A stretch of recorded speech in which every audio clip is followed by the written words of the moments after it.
ఏలూరు జిల్లా తెలుగుదేశం పార్టీ అధ్యక్షుడిగా బడేటి రాధాకృష్ణయ్య నగరంలోని క్రాంతి కళ్యాణ మండపంలో జిల్లా అధ్యక్షులుగా ప్రమాణ స్వీకారం అంగరంగ వైభవంగా నిర్వహించారు.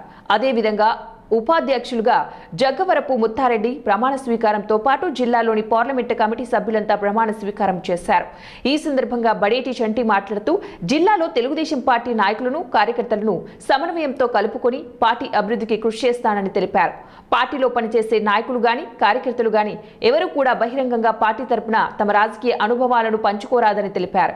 ఏ విషయమైనా పార్టీ అధ్యక్షుని నిర్ణయం మేరకు జిల్లాలో ప్రతి ఒక్కరూ పనిచేయవలసిన అవసరం ఉందని, అదేవిధంగా రానున్న మున్సిపాలిటీ పంచాయతీ ఎన్నికల్లో జిల్లా వ్యాప్తంగా తెలుగుదేశం పార్టీ ఘన విజయం సాధించేలాగా కృషి చేయాలని బడేటి చంటి పిలుపునిచ్చారు. జిల్లా తెలుగుదేశం పార్టీ ఉపాధ్యక్షులు ముత్తురెడ్డి మాట్లాడుతూ పార్టీ కోసం నిరంతరం పనిచేసిన కార్యకర్తలకు గుర్తింపు ఉంటుందని తెలిపారు. తెలుగుదేశం పార్టీ అధ్యక్షులు చంద్రబాబు నాయుడు, అదేవిధంగా నారా లోకేష్ బాబు ప్రతిష్టాత్మకంగా అన్ని జిల్లాల వ్యాప్తంగా పార్లమెంటరీ కమిటీలను ఏర్పాటు చేయడం హర్షించదగ్గ విషయమన్నారు. ఈ కార్యక్రమంలో మంత్రి కొలుసు పార్థసారథి, పార్లమెంటు సభ్యులు పుట్టా మహేష్ కుమార్ యాదవ్, జిల్లాలోని శాసనసభ్యులు పాల్గొన్నారు.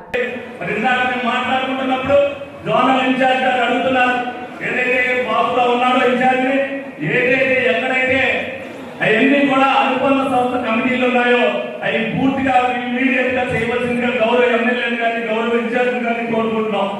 అదేవిధంగా 5 ఏళ్ల ప్రజల కష్టాన్ని మనం 4.5 ఏళ్ళు పోరాటం చేసి ఏదైతే ఇప్పుడు అనుభవిస్తున్న ప్రజలందరూ స్వేచ్ఛని మనం ఏ విధంగా అయితే ప్రజలందరినీ కూడా మోటివేట్ చేసి తీసుకొచ్చామో ఆ స్వేచ్ఛ ఎల్లప్పుడూ మనం ఉండాలంటే కూటమి ప్రభుత్వం అధికారంలో ఉండాలని చెప్పి ప్రతి కార్యకర్త కూడా ప్రజలకు తెలియపరచాలని సందర్భంగా.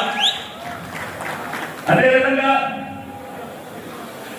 గత 5 ఏళ్ళలో కూటమి ప్రభుత్వం అధికారంలోకి రాకముందు జగన్మోహన్ రెడ్డి చేసిన తప్పులు కొన్ని లక్షలు ఉన్నాయి. అవన్నీ 4.5 సంవత్సరాల్లో మనం వివరించలేకపోయాం. ఎందుకంటే చెప్పడానికి రోజులే సరిపోలా. కానీ మనం వచ్చి ప్రమాణమే 18-20 నెలలు అవుతుంది. ఈ 20 నెలల్లో కూటమి ప్రభుత్వం ఒక్క తప్పు కూడా చేయలేదని మీరందరూ కూడా ప్రజల్లోకి తీసుకెళ్లాలని మీ అందరినీ కూడా కోరుకోవడం జరుగుతుంది.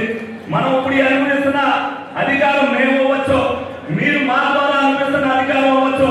తప్పనిసరిగా మన తెలుగుదేశం పార్టీ అధికారంలో ఉంటేనే ఈ గౌరవం కానీ అధికారం కానీ ఉంటుందని ప్రతి కార్యక్రమం కూడా గుర్తుపెట్టుకోవాలని జరుగుతుంది.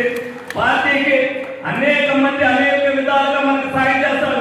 ఒకరు ఆర్థికంగా చేస్తారు, ఒకరు శ్రమతో చేస్తారు, ఒకరు అభిమానంతో చేస్తారు. మన పార్టీ కోసం ముందుకు వస్తున్న నాయకులు కూడా ఉన్నారు.